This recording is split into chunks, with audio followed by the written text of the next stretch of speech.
Glenn says, I can tell you this though, Drew. When Darren first gave us the cipher, I was highly against it because of that reason.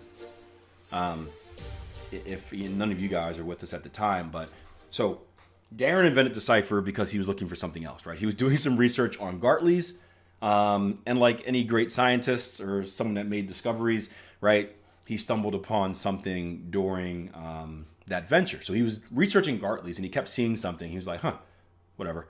And then he kept seeing it again, huh, nah, whatever. And he kept seeing it again. He's like, huh, let me test that. And long story short, he ended up creating the cipher. And he shared it with us, and he's like, "I got this pattern that's awesome. It's like 70% correct, whatever, like that, on the whatever he was trading it." And we're like, "No way, dude." So we made him go back, or Jason Stapleton made him go back and find losers, and it was still had a pretty high hit rate. I think it was like 65, 70 based on that higher time frames he was trading them on, and he gave it to us to test out, and we did testing for probably about like 6 months to a year, and I hated it. Like, I refused it. If it was anyone other than Darren, I would have said no. Like, I'm not testing this thing because I thought it was stupid because of that reason. The fact that it moved like this and then that we had a close below, I'm like, no, like this violates everything I know about trend, right? Like, that violates the outside return. Why would I look bullish? And like, this is when I'm still pretty stubborn in my analysis, but this is when I was really like, no, like, I'm only doing it my way. So I hated it. I hated it. But I was being a good company man. I was being a good friend. I'm like, all right, I'm going to test it and I'm going to prove him wrong. I'm going to prove that it stinks. And as I tested it, I started to see that, it lived up to expectations, and it changed my mind. I couldn't disagree with the numbers. So same thing with the negative risk reward on many cases. Again, unless you're using, the original rules was a 10 pip stop loss. I don't believe in that. So I use a different one. So those were two things that bothered me about the pattern. But the numbers, and this is why testing is so important. The numbers don't lie, right? I mean, how can I argue with the numbers? So he gave me this pattern. He said, Akil, test it. I didn't want to test it. I was intent on proving it wrong, which was, he liked it because that's what you want to do in back testing. In back testing, it's very easy in back testing to kind of achieve what you want to achieve, right? I don't know, how many of you guys have back tested before?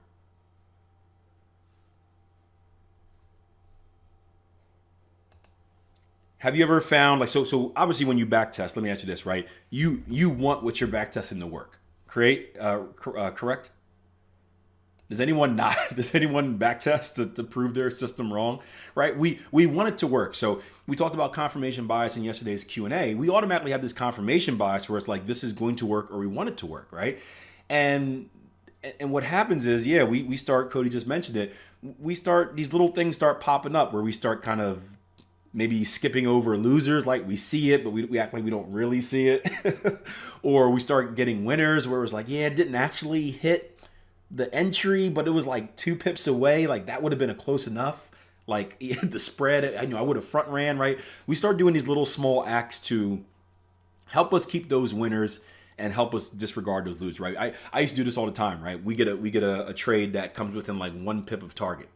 And I'm like, I would have seen it live, right? Keep in mind, it's like 3 o'clock in the morning. I would have seen it live, and then I would have taken it out manually because, it was tickling it. And, my rule would say, right? I don't have a rule. My rule would say if it's that close, then I exit at market, right?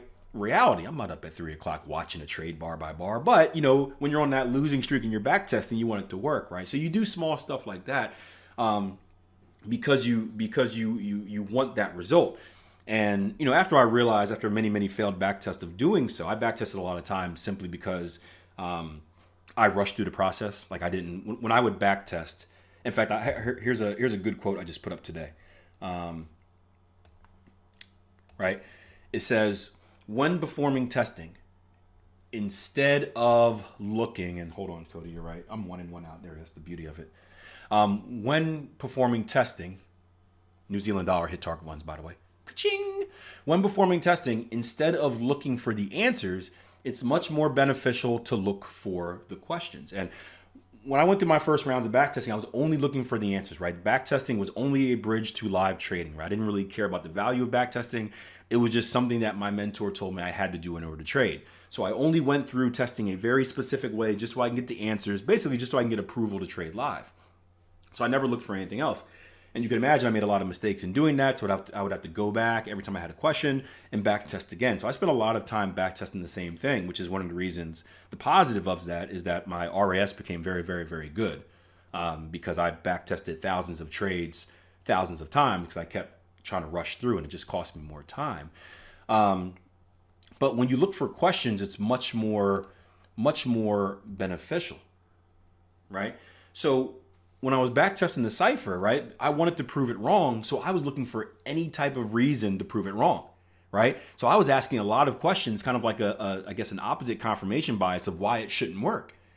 And eventually I ran out of ways of trying to figure out why it wouldn't work. And I had to accept that it worked. And the numbers didn't lie. And that gave me a massive belief. Because again, this is something that goes against my philosophy in two different ways, and I trade it. And you guys know me, I am very stubborn with my trading.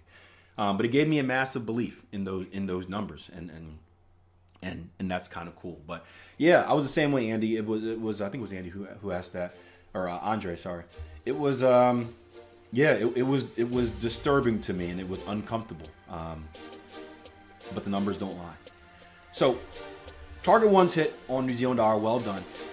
If you're looking for this as not a